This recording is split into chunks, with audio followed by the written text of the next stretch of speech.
हर हर महादेव, जय शिव शंभू। तो दोस्तों, आज की वीडियो में हम आपको बताने वाले हैं सदाबहार फूल के कुछ ऐसे उपाय, जिन उपायों को यदि आप कर लेते हैं फिर आपके जीवन में बहुत सारी समस्याएं स्वयं ही हल हो जाएंगी। जी हाँ दोस्तों, और आपको बता दें कि सदाबहार का जो पौधा होता है, उसके जो फूल होते हैं वो बहुत ही आसानी से आपको प्राप्त भी हो जाते हैं। और इसी के साथ आपको बता दें कि वनस्पति शास्त्र का सबसे महत्वपूर्ण पौधा माना गया है ये चमत्कारी पौधा। जी हाँ दोस्तों, सदाबहार का पौधा। तो दोस्तों, आपको बता दें, जितने भी धनवान व्यक्ति हैं, जितने भी पैसे वाले लोग हैं, उन सभी के घरों में आपको ये पौधा 100% मिलेगा। और दोस्तों, आपको बता दें कि सदाबहार का जो पौधा होता है उसमें कई फूल खिलते हैं। इसी के साथ आपको बता दें कि सदाबहार का जो पौधा होता है वो बहुत आसानी से उग जाता है और इसे कहीं पर भी आप बहुत आसानी के साथ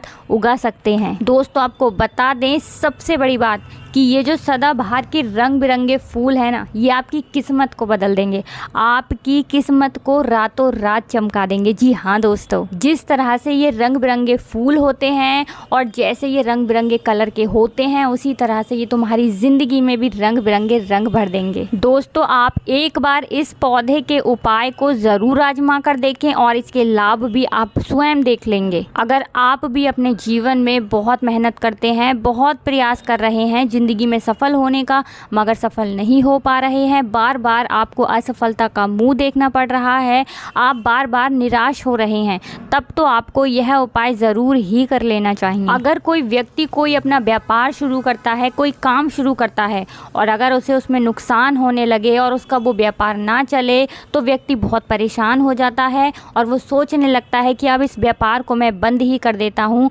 अब इस काम को करने से कोई फ़ायदा नहीं है, जब इस काम से मुझे कोई मुनाफा ही नहीं हो रहा है, मेरी आर्थिक स्थिति अच्छी हो ही नहीं पा रही है। फिर व्यक्ति परेशान होकर सोचता है कि चलो हटाओ, रहने दो, इस काम को अब हम हटा देते हैं, बंद कर देते हैं, कोई दूसरा काम कर लेते हैं। और इसी तरह से व्यक्ति काम भी बदलते रहते हैं, बहुत कोशिश करते हैं, लेकिन उसके बावजूद उनको सफलता प्राप्त नहीं हो पाती है। जैसा वो चाहते हैं उनकी मनोकामना पूरी नहीं हो पाती है, उनका व्यापार नहीं चल पाता है। तो अगर आप भी अपने जीवन में कोई व्यापार कर रहे हैं और आपको बार बार उसमें नुकसान देखने को मिल रहा है, या जो भी काम आपने शुरू किया है वो काम आपका नहीं चल पा रहा है, जिस चीज़ को लेकर आप बहुत ज़्यादा परेशान हैं, किसी विशेष क्षेत्र में आपने तैयारी कर रखी है लेकिन उसमें भी आपको सफलता प्राप्त नहीं हो पा रही है, तब आपको एक बार, सिर्फ एक बार इस उपाय को ज़रूर करके देखना चाहिए। आप इसके परिणाम और इसके लाभ, इसके चमत्कारी लाभ आप खुद देख लेंगे। इसी के साथ दोस्तों, इस उपाय को वो लोग भी कर सकते हैं जिनके सर पर बहुत ज़्यादा कर्जा हो गया है, या जिसने किसी से बहुत ज़्यादा उधार पैसा ले लिया है और वो उस उधार को चुकाने में सक्षम नहीं है, चुका नहीं पा रहे हैं। देखिए, कभी कभी होता ये है कि व्यक्ति चाहे कितनी भी मेहनत कर ले, उसके बाद उसको सफलता प्राप्त नहीं हो पाती है। और दूसरी तरफ ऐसे भी लोग होते हैं जो दिन रात मेहनत करके धन कमाते हैं, लेकिन उनके हाथ में धन आते ही बहुत तेज़ी के साथ वो धन उनका चला जाता है। कभी बीमारियों में वो पैसा चला जाता है, तो कभी किसी अन्य चीज़ में वो पैसा उनका चला जाता है। कुल मिलाकर आप कह सकते हैं कि उनका जो धन है वो अच्छे कार्यों में कम जाता है, लेकिन बीमारियों में और बुरे कार्यों में ज़्यादा उनका वो धन बर्बाद हो जाता है, जिसको लेकर वो बहुत परेशान रहते हैं और महीना ख़त्म होने से पहले ही उन्हें किसी न किसी से उधार लेना पड़ जाता है। और देखिए, उधार व्यक्ति कभी भी अपनी मर्ज़ी से तो लेता नहीं है। जब व्यक्ति के ऊपर बहुत ज़्यादा परेशानी आ जाती है, उसके जीवन में बहुत सारे कष्ट आ जाते हैं, जिसके चलते उस व्यक्ति को अपना घर चलाने के लिए और बहुत सारी आवश्यकताएँ ऐसी होती हैं जिन्हें पूरा करना व्यक्ति का दायित्व होता है, जिसके चलते वो किसी न किसी से पैसा उधार ले लेता है, ये सोचकर कि अगले महीने उस पैसे को मैं चुका दूंगा। लेकिन जैसे ही अगला महीना आता है, समस्याएं और परेशानियां ख़त्म होने का नाम ही नहीं लेती हैं, जिसके चलते उसके सर पे कर्जा बढ़ता ही चला जाता है और वो उस कर्जे को चुकाने में धीरे धीरे असक्षम होता चला जाता है। उस कर्जे को चुकाने में उसे बहुत दिक्कतों का सामना करना पड़ता है, या कभी कभी व्यक्ति इतना ज़्यादा भी कर्जे में डूब जाता है कि उसके बस के बाहर हो जाता है कर्जे को अपने सर से उतारना। जी हाँ दोस्तों, तो अगर आपके जीवन में भी ऐसी सी कोई समस्या है तो आपको ये उपाय ज़रूर ही कर लेना चाहिए। दोस्तों, हम आपको बताएंगे ऐसे चमत्कारी फूल के बारे में, ऐसे लाभदायक फूल के बारे में जिसका उपाय यदि आप कर लेते हैं तो आप खुद देखेंगे कि कितने ज़्यादा चमत्कारी लाभ उस पौधे के हैं। यदि इसका सही प्रकार से उपयोग किया जाए, उपाय किया जाए और भगवान को ये फूल अर्पित कर दिया जाए तो यकीन मानिए आपके जीवन की सारी कष्ट, सारी परेशानियां तो दूर हो ही जाएंगी। साथ ही साथ जो भी आपकी मनोकामना है वो बहुत जल्दी पूरी हो जाएगी। इसी के साथ दोस्तों, आपके जीवन में अगर धन से जुड़ी समस्याएं बन चुकी हैं, आपके जीवन में धन आना बंद हो गया है, अगर आप चाहते हैं कि आपके जीवन में, आपके घर में धन की वर्षा होने लगे तो आपको कुछ भी नहीं करना है, सिर्फ इस पौधे को अपने घर में लेकर आना है। और जब आप इस पौधे को अपने घर में लेकर आएंगे, अपने घर में लगाएंगे तो ये खुद ही धन को खींचकर आपके घर में ले आएगा। दोस्तों, इस उपाय को करने के बाद जब भी आप जो काम करेंगे ना उसमें आपको सफलता प्राप्त होगी। और इस उपाय को करने के बाद यदि आप मिट्टी भी बेचने जाएंगे ना तो उससे भी आपको कई गुना लाभ प्राप्त होगा। तो आज की वीडियो में हम आपको 3 से 4 उपाय ऐसे बताएंगे जो सदाबहार फूल के ही उपाय हैं, और जिन उपायों को यदि आप कर लेते हैं तो आपको कई गुना लाभ इन उपायों का मिल जाएगा। तो आपको सिर्फ इतना करना है कि आपको जो भी उपाय हम आपको बताएंगे उन्हें बहुत ध्यानपूर्वक सुनना है और उपायों को अच्छे से समझ के करना है, जिससे कि आपसे कोई भूल चूक ना हो। बिल्कुल अच्छे से आप वीडियो को पूरा देखें और उपायों को तभी करें जब आप वीडियो को पूरा देख लें और उपायों को अच्छे से समझ लें, तभी आपको ये उपाय लाभ देंगे। इसी के साथ दोस्तों, कमेंट सेक्शन में सबसे पहले जयकारा लगा दें।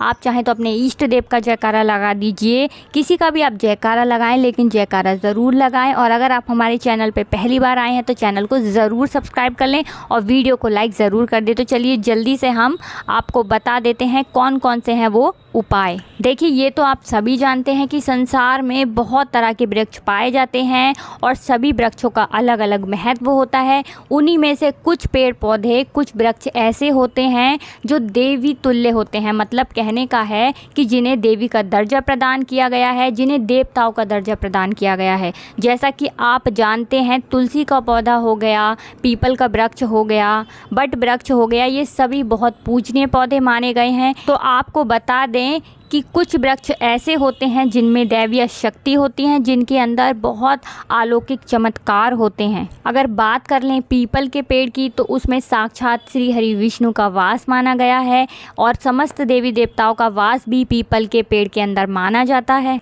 और अगर हम बात करें समी के पेड़ की तो समी का जो पेड़ होता है उसे शनि देव की तरह ही देखा जाता है। कहा जाता है कि शनि देव का उसमें वास होता है। और अगर बात करें आंकड़े के पेड़ की तो यानी कि हम जब आंकड़े का पेड़ देखते हैं, उसे निहारते तो ऐसा लगता है कि गजानन को हम निहार रहे हैं। बेल का पेड़ हो गया जो कि बहुत ही पूजनीय है, ये आप भी जानते हैं। तो आपको बता दें कि हर पेड़ की अपनी अपनी दिव्य शक्तियाँ होती हैं, अपने अपने लाभ और अपने अपने चमत्कार होते हैं। अब मान लीजिए किसी भी पेड़ की जिनमें दैवीय शक्ति होती हैं, उनमें से किसी भी पेड़ की यदि हम सही प्रकार से पूजा कर लेते हैं, अच्छे से उपायों को कर लेते हैं, तो यकीन मानिए आप अपने जीवन की समस्त समस्याओं से छुटकारा पा सकते हैं और आप अपने जीवन में जो चाहें वो पा सकते हैं। बड़ी से बड़ी मनोकामना भी आप अपनी पूरी कर सकते हैं। और अगर हम बात करें सदाबहार के फूल की तो सदाबहार एक ऐसा फूल है जो सदा खिलता रहता है, हमेशा ये खिला रहता है। इसी कारण इसे सदाबहार का फूल भी कहा जाता है। और इसीलिए दोस्तों, ये जो सदाबहार का फूल है ये सदा के लिए आपके भाग्य को चमका सकता है, आपकी किस्मत को बदल सकता है। तो इस फूल के बहुत सारे लाभ, बहुत सारे चमत्कार हैं। हम आपको बहुत ही सरल शब्दों में बताने का और समझाने का पूरा प्रयास करेंगे, जिससे कि आपको किसी समस्या का सामना ना हो, आप उपायों को बहुत अच्छे से समझ के अच्छे से कर सकें। आप चाहें तो इनको लिख भी सकते हैं और आप चाहें तो हमारी वीडियो को दोबारा भी देख सकते हैं, आपको उपाय अच्छे से समझ आ जाएंगे। तो देखिए, अगर बात करें सदाबहार के फूल की, उस पौधे की, तो सदाबहार के 2 रंग के फूल होते हैं। एक फूल होता है सफ़ेद रंग का और वहीं दूसरा जो फूल होता है वो होता है गुलाबी रंग का। आपने देखा भी होगा, हल्का गुलाबी रंग का वो फूल होता है। तो आपकी जानकारी के लिए बता दें कि सफ़ेद रंग का जो सदाबहार का फूल होता है वो माता लक्ष्मी को प्रसन्न करने के लिए बहुत ही कारगर फूल है। बहुत ही ज़्यादा माता लक्ष्मी को वो फूल पसंद है। और गुलाबी रंग का जो सदाबहार का फूल होता है वो भी माता लक्ष्मी को अति प्रिय होता है, क्योंकि गुलाबी रंग तो माता रानी का सबसे ज़्यादा प्रिय रंग है। तो जब आप सदाबहार के इन फूलों का कोई उपाय करते हैं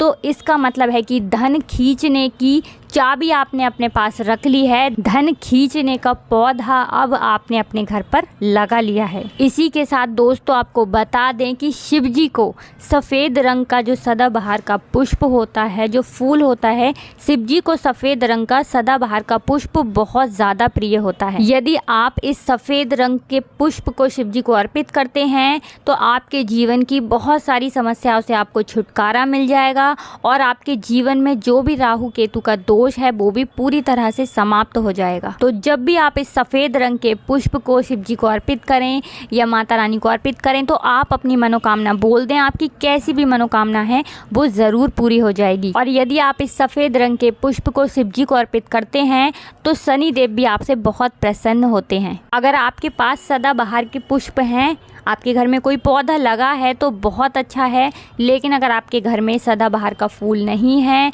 पौधा नहीं है, तो आपको अपने आसपास ये बहुत ही आसानी से प्राप्त हो जाएंगे। वहाँ से भी आप इन फूलों को ले सकते हैं। तो चलिए सबसे पहला उपाय हम आपको बता देते हैं कि आपको सफ़ेद रंग के सदाबहार के पुष्प लेने हैं और किस दिन इस उपाय को करना है। आपको यह उपाय करना है शुक्रवार के दिन। तो दोस्तों आपको सफ़ेद रंग के पुष्प तोड़ कर लाना है और उनसे ही आपको उपाय करना है। तो उपाय आप कैसे करेंगे इस चीज़ को भी आप अच्छे से समझ लीजिए। तो देखिए आपको सूर्यास्त होने से पहले पहले फूलों को तोड़ कर लाना है। तो आपको कितने फूल तोड़ कर लाने हैं, या तो आपको 27 फूल तोड़ कर लाने हैं और या फिर आपको 21 फूल तोड़कर लाने हैं। अगर आप 27 फूल तोड़ते हैं तो उसका उपाय अलग है, और यदि आप 21 फूल तोड़कर लेकर आते हैं तो उसका उपाय अलग है। लेकिन हम आपको बताएंगे, तो इसलिए वीडियो में अच्छे से बने रहें और उपायों को अच्छे से समझें। तो अगर आप 27 फूल तोड़कर लाए हैं सफ़ेद रंग के, ठीक है ना, सदाबहार के 27 फूल सफ़ेद रंग के यदि आप तोड़कर लेकर आए हैं, जब आप 27 फूल सफ़ेद रंग के सदाबहार के तोड़कर ले आएंगे उसके बाद आपको अपने घर के मंदिर के पास आना है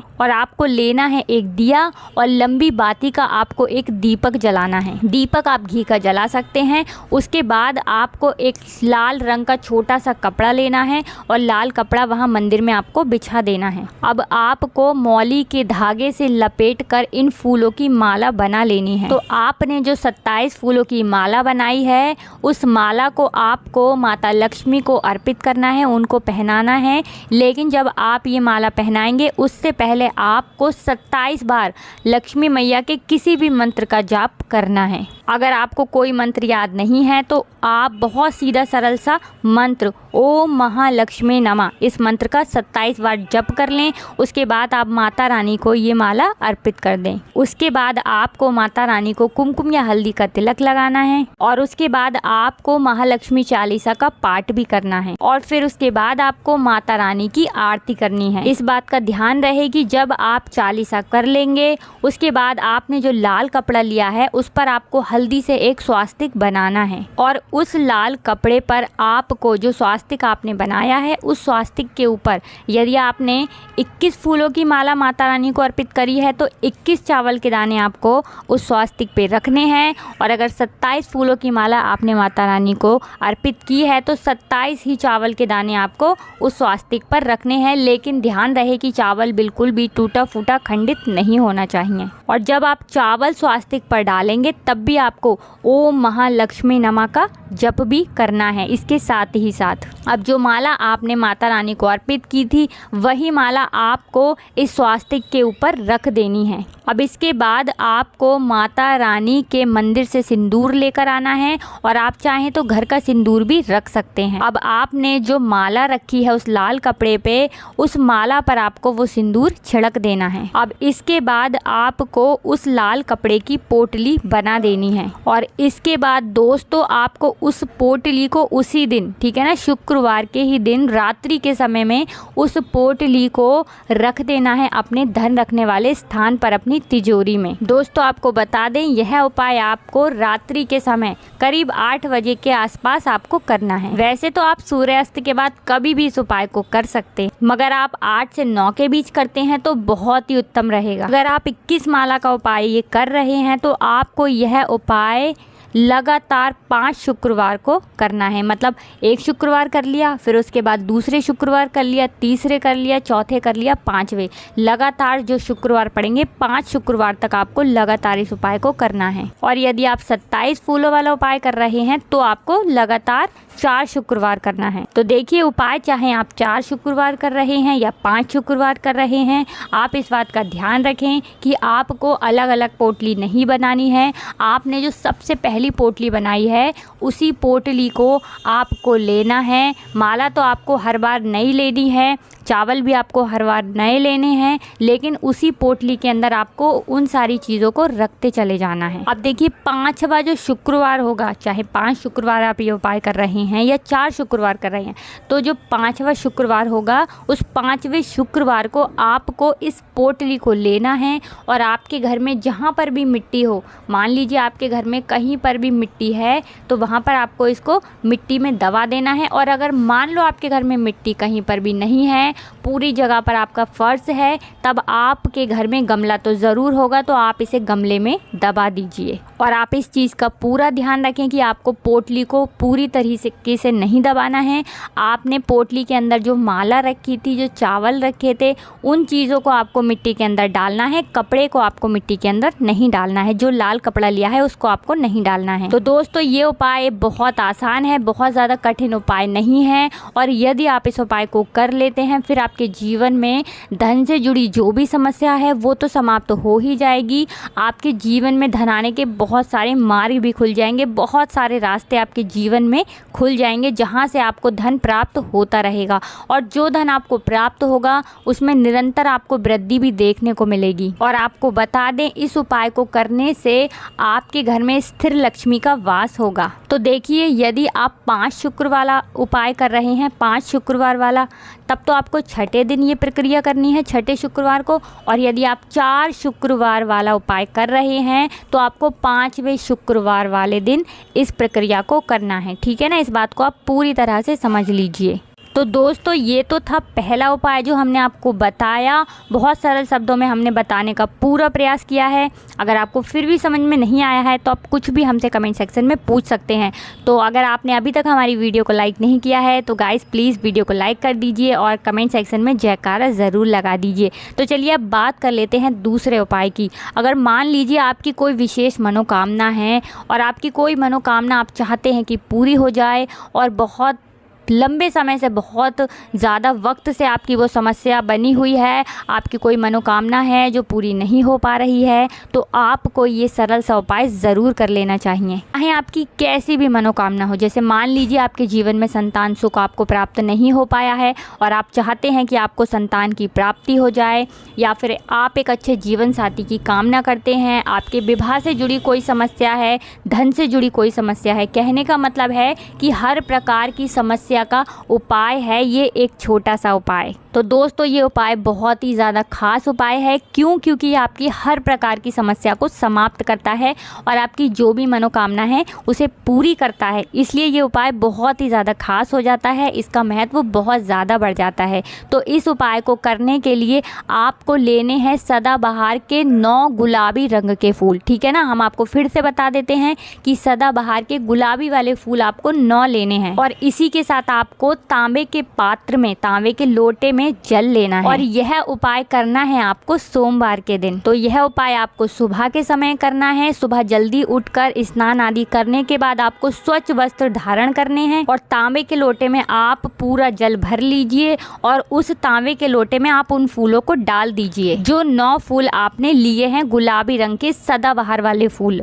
और उसके बाद आपको शिवजी के मंदिर में जाकर, शिवालय में जाकर ओम नमः शिवाय इस मंत्र का जाप करना है पूरे 108 बार। और आपको बता दें, आप श्री शिवाय नमस्तुभ्यम इस मंत्र का जप भी कर सकते हैं। तो आपने जो जल लिया है और जो फूल उसके अंदर डाले हैं वो दोनों आपको शिवलिंग पर अर्पित कर देने हैं, चढ़ा देने हैं। और ऐसा करते समय जब आपकी जो भी मनोकामना है उसको आप बोल दीजिए। यह उपाय यदि आप कर लेते हैं तो आपकी कितनी भी बड़ी मनोकामना हो, चाहे कैसी भी समस्या हो, वो समाप्त हो जाएगी और आपकी मनोकामना पूरी हो जाएगी। चाहे जैसी भी आपकी मनोकामना हो, संतान से जुड़ी हो, व्यापार से जुड़ी हो, धन से जुड़ी हो, स्वास्थ्य से जुड़ी हो, कैसी भी आपकी मनोकामना हो। दोस्तों आपको बता दें, यह उपाय जो व्यक्ति करता है उसके जीवन में चाहे जैसा भी दोष हो, कोई भी वास्तु दोष हो, कोई भी कुंडली दोष हो, वो पूरी तरह से समाप्त हो जाता है। और दोस्तों आपको बता दें, यह उपाय करना है आपको 5 सोमवार लगातार, ठीक है ना। जब आप पहले सोमवार करेंगे, उसके बाद दूसरे सोमवार, तीसरे सोमवार, चौथे सोमवार, 5वें सोमवार, 5 सोमवार आपको लगातार करना है। बीच में गैपिंग नहीं करना है आपको, ठीक है ना, गैप नहीं देना है। दोस्तों बात करते हैं कि यदि आपने यह उपाय सोमवार के दिन सुबह के समय किया है और 9 से 10 के बीच किया है, तो आपको हर सोमवार को वैसे ही करना है जैसे आपने पहले सोमवार को किया है। इस चीज़ को आप विशेष करके ध्यान रखें। तो दोस्तों यदि आप इस उपाय को कर लेते हैं तो आप अपनी कैसी भी मनोकामना पूरी कर सकते हैं। इन छोटे सरल से उपायों को करके आपको अपने मन में पूरी सच्ची श्रद्धा और पूरा विश्वास होना चाहिए, तभी ये उपाय असर करते हैं। दोस्तों आज की वीडियो में बस इतना ही। मिलते हैं आपसे एक नई वीडियो के साथ। अगर आपने अभी तक जयकारा नहीं लगाया है तो कमेंट सेक्शन में जयकारा ज़रूर लगा दीजिए। जयकारा लगाने से आपकी जो भी मनोकामना है वो बहुत जल्दी पूरी होती है। और साथ ही वीडियो को लाइक ज़रूर कर दीजिए। हमारे चैनल पर पहली बार आए हैं तो सब्सक्राइब करना ना भूलें। मिलते हैं एक नई वीडियो के साथ। हर हर महादेव, जय शिव शंभू।